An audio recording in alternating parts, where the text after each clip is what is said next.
Ja, wir sprechen über ein Thema, We will talk about something that may not be new.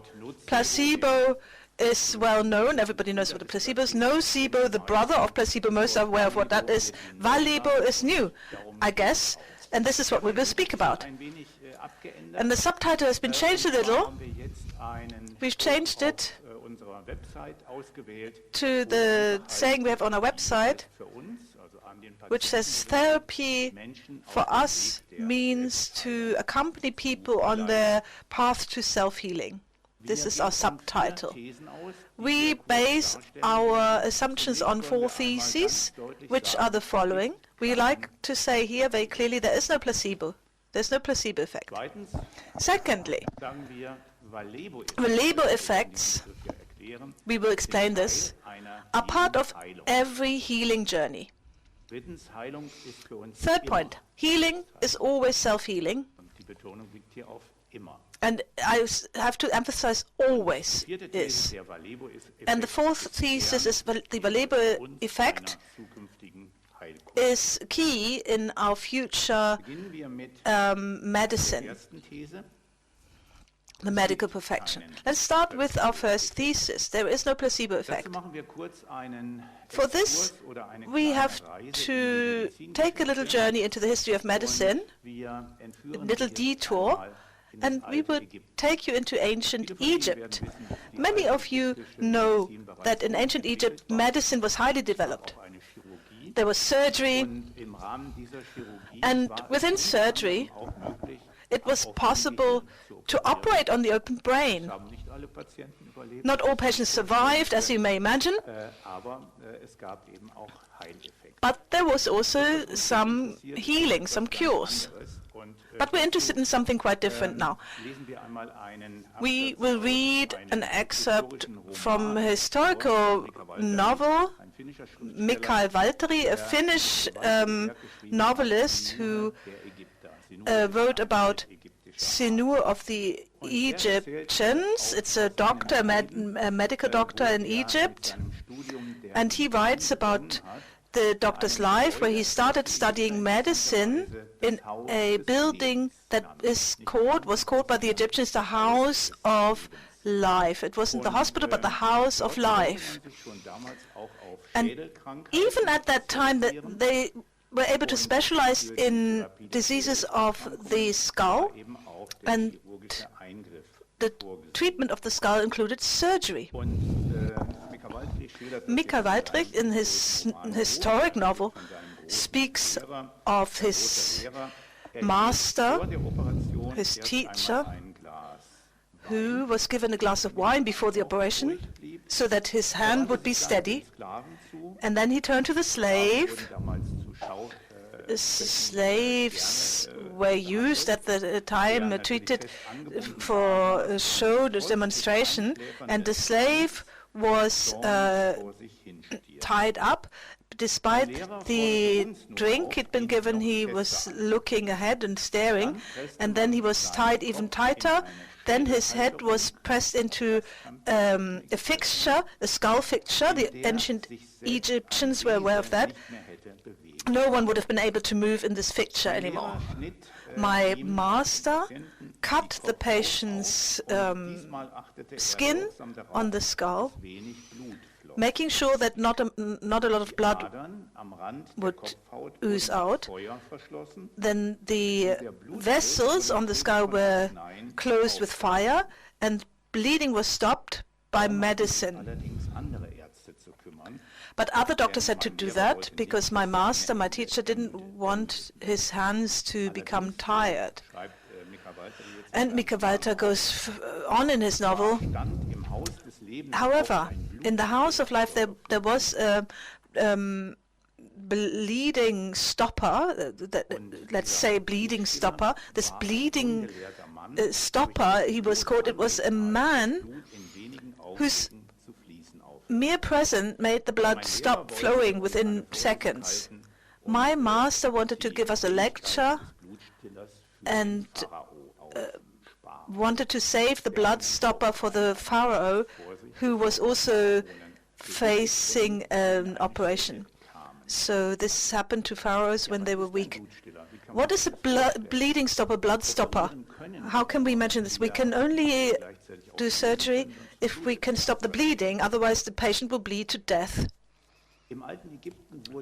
In ancient Egypt, blood stoppers, bleeding stoppers were looked for across the country, and they were searched for and discovered in a way we no longer know today. It's like magic. The bleeding stopper, who was used for the pharaoh, was a person of low birth. He had oxen. He wasn't able to read and write. He was like a farmhand. He had no intelligence, but his mere presence stopped the flow of bleeding. This is why he was taken from his oxen, from his plow, from his land, and he was employed as a blood stopper. He didn't know why he had this ability to stop bleeding. It wasn't something he had learned. It wasn't something that he was able to do by his willpower. It was just inside himself, like a gem can be hidden in a pile of sand. His ability was not to be explained and could not be trained by studies or by learning. So he was used for the pharaoh when there was strong bleeding. He will raise his arms, and within seconds, the bleeding stops, and surgery can continue. Nevertheless, the pharaoh died, and for us it's quite significant what happened there. What happened? Was it a placebo effect? Can it be explained?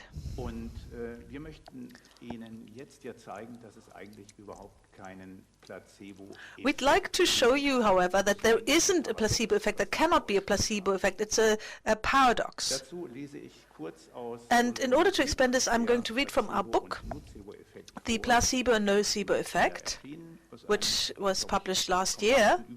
I think it gives you quite a concise overview of this whole topic. I'm reading the Duden. It says that placebo is a medication that is not real and is similar to a real drug, but it doesn't have an active agent. So it's a pseudo-drug. This is in the German Duden. This is like the encyclopedia. However, placebo effect in the same Duden is described as a physiological effect caused by placebo. In other words, something that doesn't have an active ingredient, nevertheless, can have a physiological change effect. And those who study the placebo effect say it's a pseudo effect. But this seems even less clear. What's a pseudo effect? I can see a pseudo treatment, but in the Spiegel some months ago we had a title saying osteopathy is only a pseudo effect. And this is contradictory and is confusing. It causes confusion because if a placebo doesn't have an active agent, it cannot have an effect. So it's a paradox. And it shows that there must be other factors apart from the specific active agent, other factors that have a physiological effect. Now, it's going to get really exciting. This effect can be achieved without using a placebo, and it can be triggered by many different ways. And the confusion increases even more, because strangely enough, when placebos are used in the placebo group, they don't cause only positive changes. We already mentioned the nocebo effect, but in the placebo group of a clinical trial, in the control group, negative effects can also be observed. And then there's another paradox. It just doesn't stop here. When we distinguish the specific effect and the unspecific effect, the words placebo and placebo effect entered medical jargon, but also the general terminology, and they were derogatory and negative, even though they say something positive. If they say it's only placebo, it's just a placebo effect, by saying so, improvement of symptoms that are caused by unspecific factors are being devalued, and the subjective experience is devalued because there's no pharmacological explanation or surgical explanation that can explain the improvement. And even if someone has been cured and has been proven to be cured, it's a placebo cure, placebo healing, that is also questioned. I mean, I wouldn't care whether I'm cured by a placebo or by something else, as long as I'm cured. I wouldn't really mind. Anyway, in general medicine, classic medicine, it is not allowed. Something must not exist that cannot exist. Placebo effects do not just occur in pharmacological studies to explore the effect of new drugs, but they also occur in surgery, in coaching, in advertising. We have a placebo effect in sports, music, and daily life. And we can say that the conclusion of our current research is, and the data is very good in current research, placebo effects are not based exclusively on a pseudo effect, on a deception, because they can also occur without such a pseudo treatment. So it's not a deception. And it's interesting. So my appeal to the organizers, we don't need the coffee break tomorrow, because even thinking about coffee can revive you.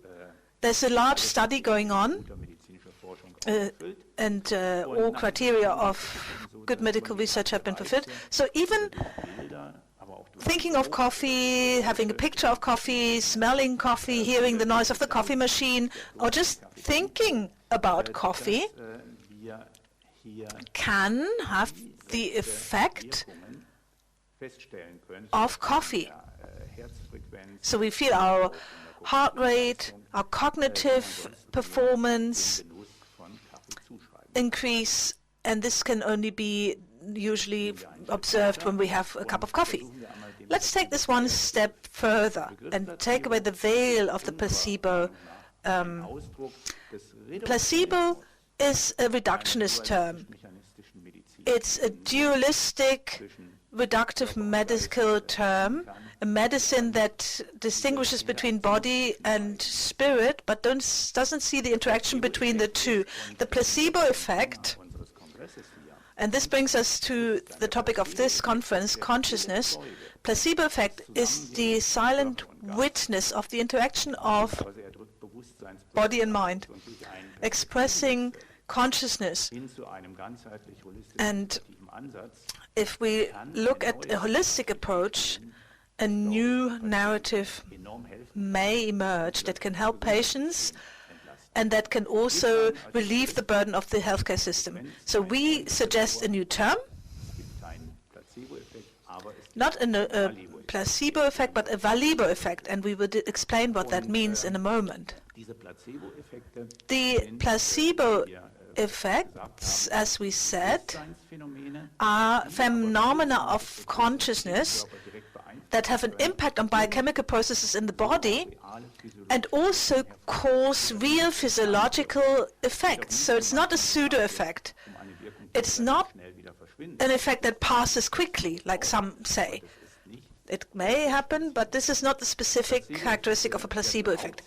Placebo effects mainly are influenced by expectations of the patient, conditioning, priming, imprints, and so on. They can be explained by that. And they're an expression of self-regulation processes. Self-regulation processes apply to all living entities.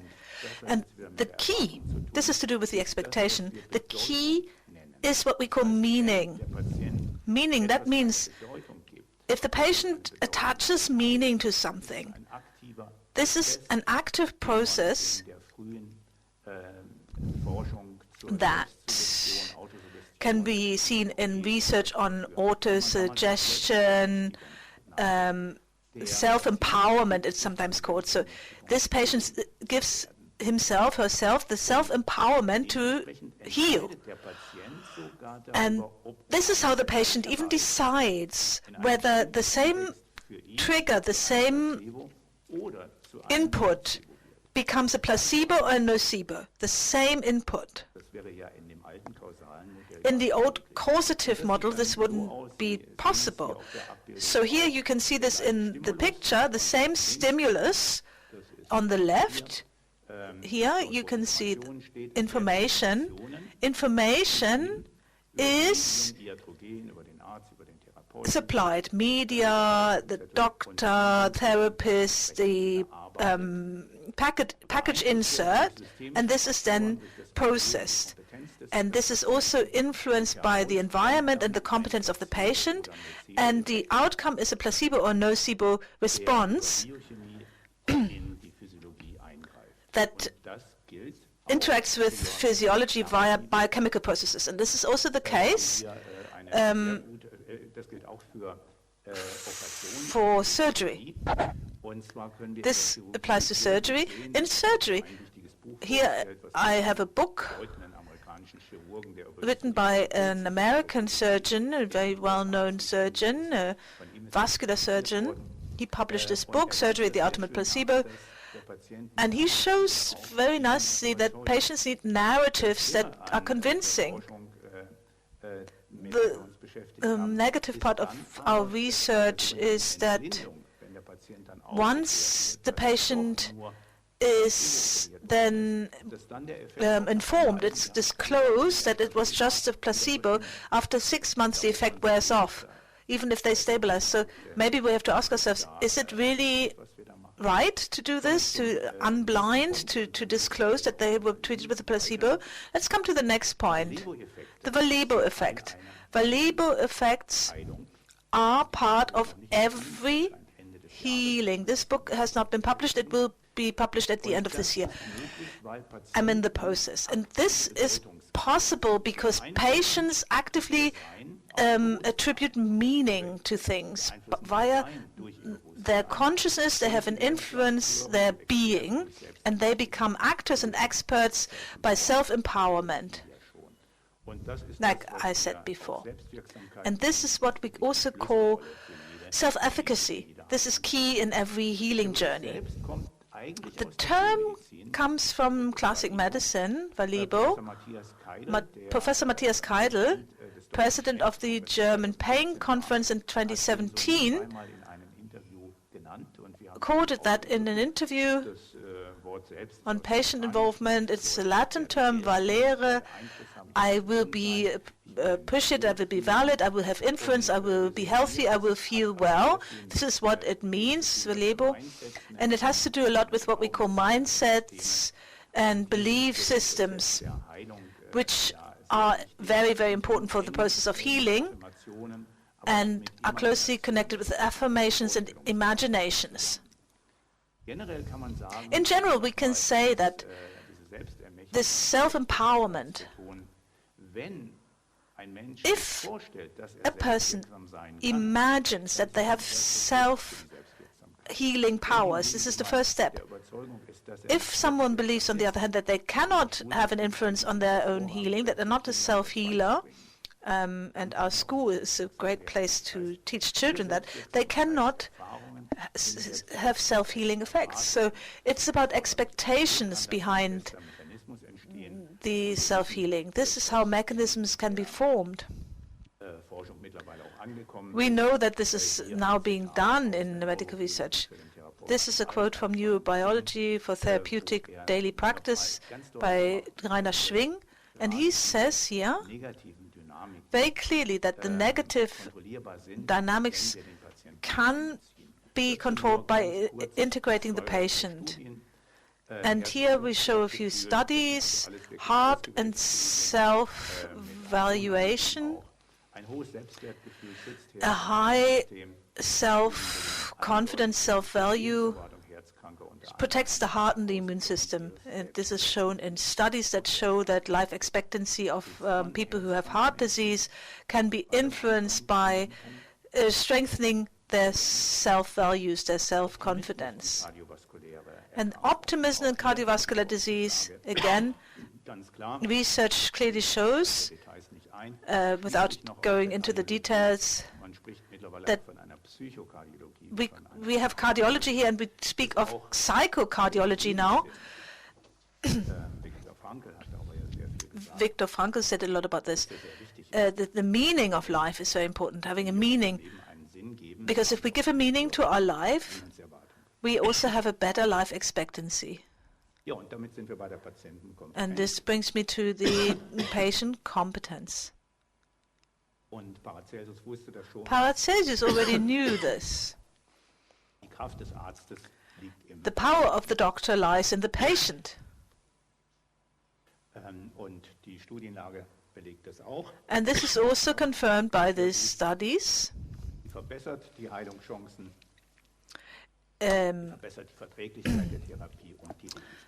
Active involvement of the patient improves the chance of healing, the tolerability of treatment, and it improves quality of life. So we have to find our way back to dietetics of the soul, nutrition of the soul. There's a book from the 19th century that is called Dietetics of the Soul. And every doctor up to the First World War was given this book as a present when they had their exam. And it would be good to do this again, and there is also a new edition. Now I'm going to hand over to Marlen. Right, Hartmut already said that healing is always self-healing.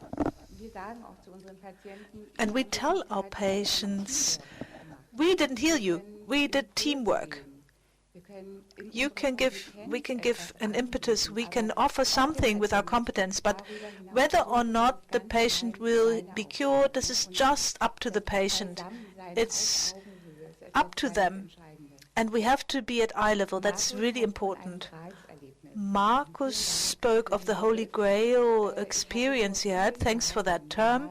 Many years ago, I had an experience, and for a long time I thought about it and thought, what was that? I passed an accident scene on a rural road with my car. It was in the summer, it was hot, and there was a biker at the edge of the road. The cars drove past, and there were shocked participants who were involved in the accidents, and they were gesticulating, and they were swearing at him because he had caused the accident. It was an absolutely unbearable situation. I didn't have my doctor's bag, but I had read in a study where an emergency doctor from the US described that when he talks to myocardial infarction patients about resources, they feel better. So I sat with this man and I made a protective shield, and we talked about his garden and his family until the emergency doctor, the ambulance arrived. So we went into this shield, and he survived. It was all good. After months, he came to see me with his whole family with a huge bunch of flowers to thank me because I saved his life, he said. Well, I could not explain it. I was just with him. I thought for a long time, what was it? And then I discovered the polyvagus theory. Does anyone know about this? Polyvagal theory. Great.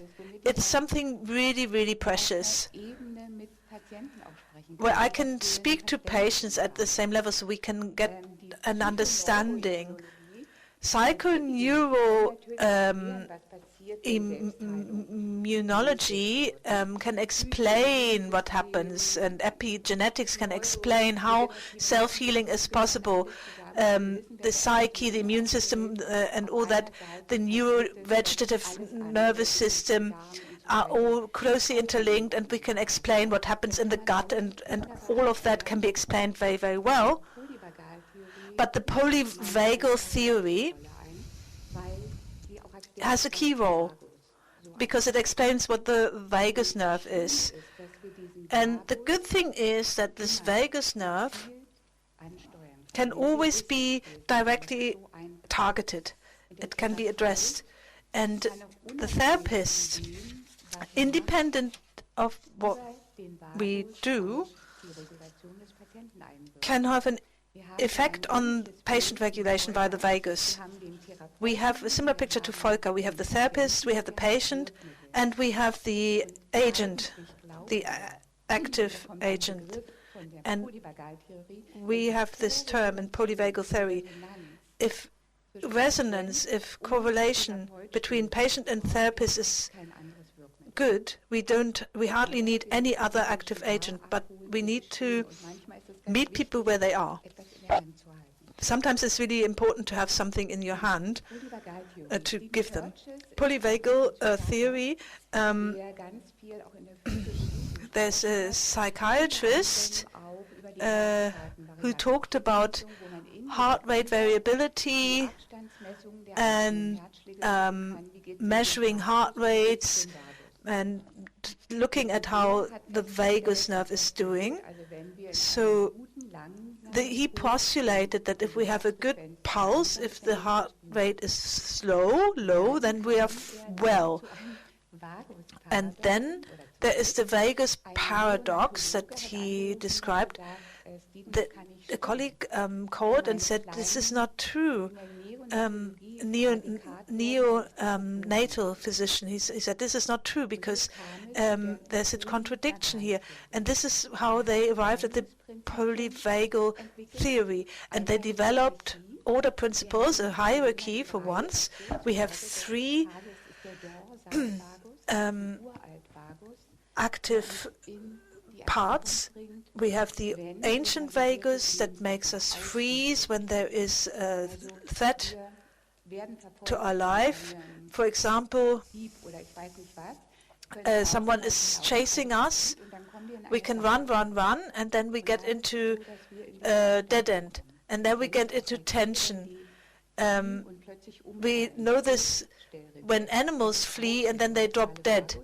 This is this vagus, the basal vagus.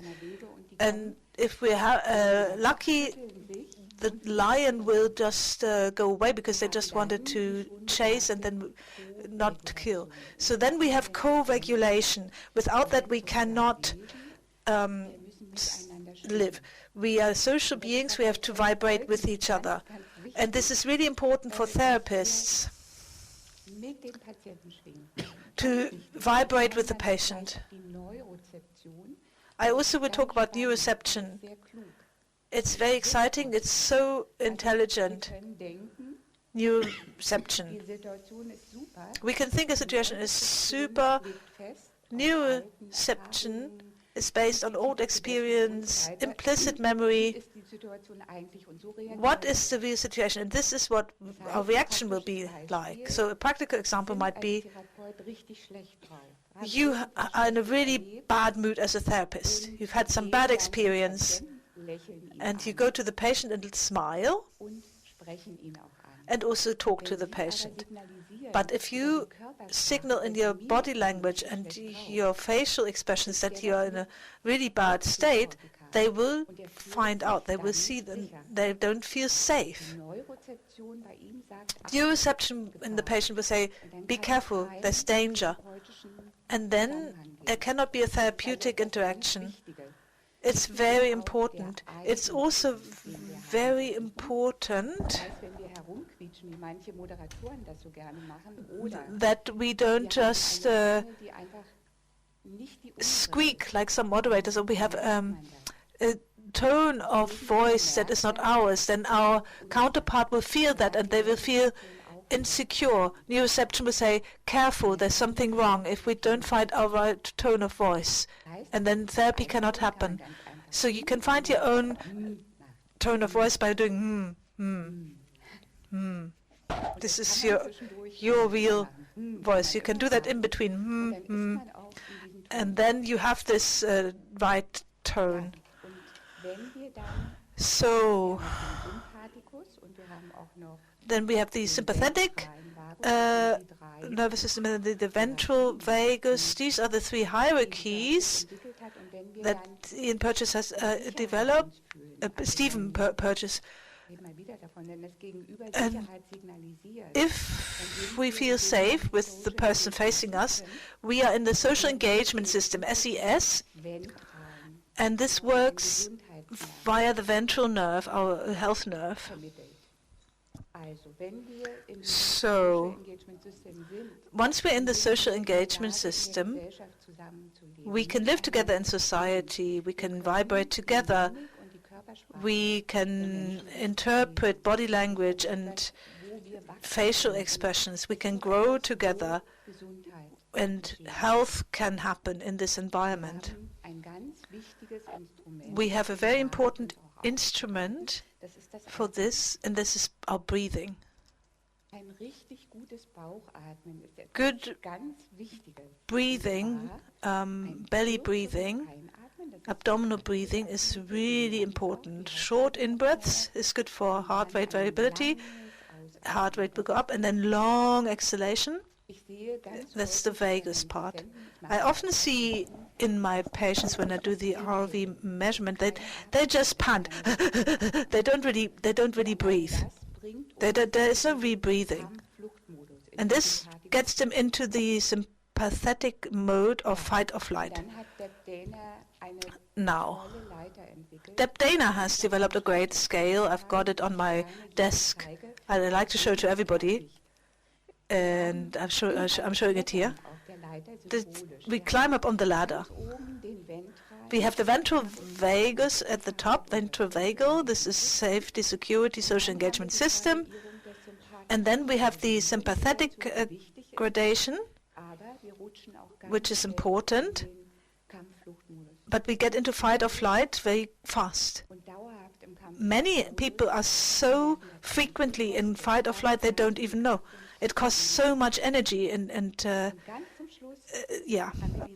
And then we have the freeze.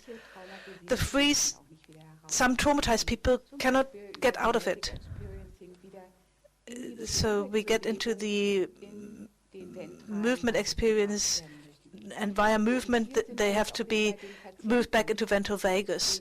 So this gets me back to my patient I saw lying in the road, the motorbiker.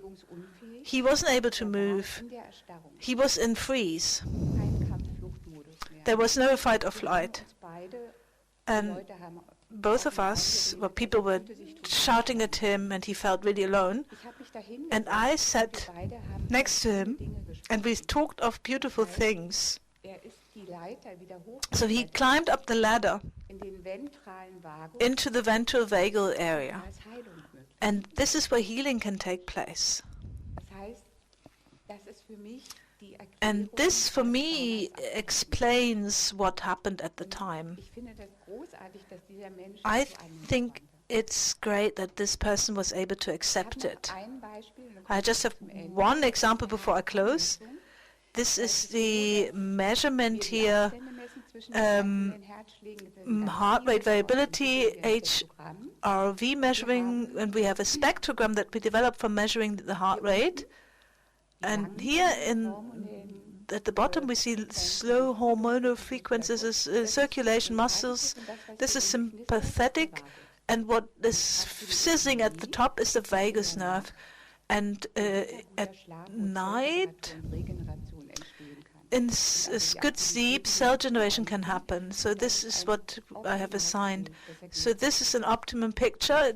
This is as good as it gets. 33-year-old female patients, and she has really great self-regulation. And then I have a different picture. It's brand new. I just had it on Friday. A 19-year-old boy who is doing his A-levels, his mother sent him to have a checkup. He's in front of me, and he's basically falling asleep. We talked, and he... Do you remember the other picture of the other patient here? He hardly has these slow hormonal frequencies. You can see the fire here.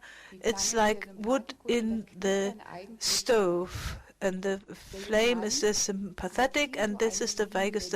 This young man has a line here at 0.1 hertz. He's only focused, he's concentrated, he's in fight or flight all the time. His heart rate is very high. Here, this is sleep. He sleeps long, he has no vagus, and that's at this young age. And a lot goes wrong, he's just tired all the time. So we've looked at these activities. This means he has been gambling. So gambling with others in a meta world, so it's an intelligent boy. He's had a good A-level result, and usually he works for 8 hours, and then he does some weight training, muscle training to compensate. I mean, I don't know if he was shocked. He was laughing about it. I just left it as it is, but this is the worst version you can get from him. Here he's still in freeze, and the only thing is here, he doesn't go gambling with his friends, but he is going out by himself somewhere in nature, and he's regulating better. He's bored, but he's regulating better. So there's a lot we have here to show, but for time reasons I'm not going to go into all the details. We look at the vagus, we look by the mirror, what is happening. Are you doing what you can, or would you like to do something different, or is it overlapping? So we use all these techniques, ancient techniques, breathing, laughing, touching, humming. Very simple things can be done, things that can make us stay healthy. And hugging. Hugging is really important. We need 4 hugs a day to survive, 8 to make progress, and 12 to become healthy. Yes, and this is why we say the placebo effect, self-empowerment, is key of our future medicine. And this has been discovered in clinical research. This is a book by a Finnish doctor. He refers to Ivan Illich, who defined very nicely what healing means. Illich said, healing is just a traditional way to care for people and to look after them while they're healing, while they're becoming better, but we have to give them that time. And this is explained really well here in this book by Pekka Louhiala. A placebo is nothing but the expression of this care given by other people, and it's not ethical to ignore this or to withhold it from other people. And the World Health Organization has a chart where it focused on this. It was different from the definition of health end of the 1940s. In this Ottawa chart, it said that health is created by people in their daily life and environment where they play, learn, work and love. They had a discussion in the WHO at the time, and this is what prevailed at the time. And these are the 2 final slides. So here, healing is more than a specific agent or drug. To reduce healing to a specific active agent is the expression of the interest of a medical industrial complex that is not about healing, but about money. And sustainable healing cannot be achieved from the outside. It is something to do with the person's immune system, but not just the individual, but in the context of the whole society. And Marlen and I like to talk of a global immune system, our Mother Earth.